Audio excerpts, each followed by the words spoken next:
Everyone agrees there will be more price rises on the forecourts. The only question is when.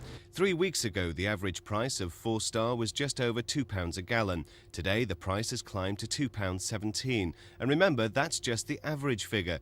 A gallon of 4-star at this garage in Park Lane will cost you a staggering £2.43. And analysts say we should brace ourselves for a further rise of at least 5 pence a gallon within the next week. There's no need for the petrol price to go up immediately. There's a crisis. Well, I think the petrol companies are being very greedy. You have to go to them so they know they got you, and that's it. There's not much you can do about it. Making a fast buck out of the crisis? Not so, say the oil companies. They claim to be in an even worse squeeze than the humble motorist. We have tried to absorb those increases. We have endeavoured to sustain them and absorb them for as long as possible. But I have to say, it can't go on forever. Are you actually making a loss at the moment? We're not even covering our expenses on the basis of product that we are selling to our customers.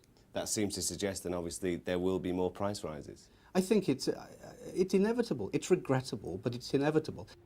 But it's not just the motorists who are suffering. Bus fare increases next January may well reflect the rising cost of oil. The charter airline Dan Air has estimated it's costing them an extra £1 per person per hour to keep passengers in the air. And the Road Haulage Association says some of its members in the Thames area are now going under, while other firms like this one in Shepherd's Bush are finding the going getting tough.